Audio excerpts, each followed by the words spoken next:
this is a very sexist slide. I'm suggesting that the individual on the slide is a group finance director. For all I know, he could be a master certified coach with the ICF and be well connected with his feminine side. And if I'd put up a photo of a naked lady, I'm sure I would have been hounded out of the building. But I can get away with this, and that gives you also an idea of where we are in this paradigm shift. But if I'm faced with an individual like this, and let's assume that he fits the stereotype, then as I say, I will have a different conversation, a different language.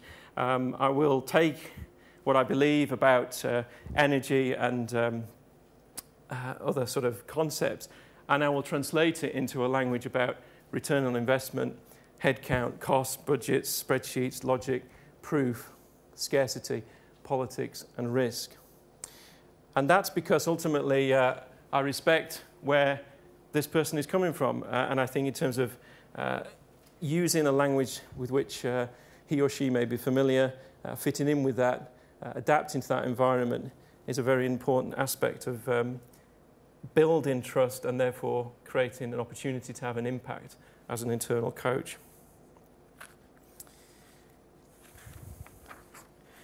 At this point, I'm aware that I've probably and hopefully fueled you with quite a bit of content, and I'd like to just take a pause and invite sort of questions, comments, feedback from you before going a bit further into this world and talking about how in this world we can have an impact and how we might go about presenting that and communicating that in the most effective way.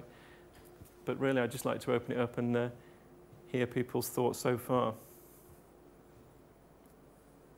John? Yeah. You make okay. I might shout now.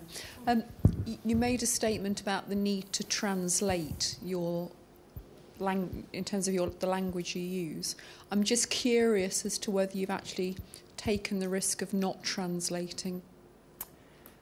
It's a great question. It's something that I struggle with all the time in terms of where to pitch language and where to pitch conversations in these environments. And I'm trying to experiment with taking more risks with that. In fact, today is evidence of that. I'm taking a risk today in sort of using some of this language, declaring some of this stuff, and that is for me a constant pushing of a boundary, because where I came from, if you'd have come across me 10 years ago, as you did, because you know me from 10 years ago, you'd have known that I would not have declared any of this, or would not have had any of these conversations on a one-to-one basis, let alone on a group session like this with people I've never met before in my life. So I think it's that's about us continually trying to push the boundaries in ourselves, and in a way role modelling that for our coachees. That we have to sort of live that and walk that talk if we are expecting them to deliver on their potential. So that's a work in progress. What I would say is that the evidence of the work in progress so far is that whenever I've taken the risk, it's never been as big a risk as I thought it was before I took it. But we all know that, don't we? That's personal development, that's growth, that's what we see our clients doing every day of the week, but we are human as well, and it happens to us.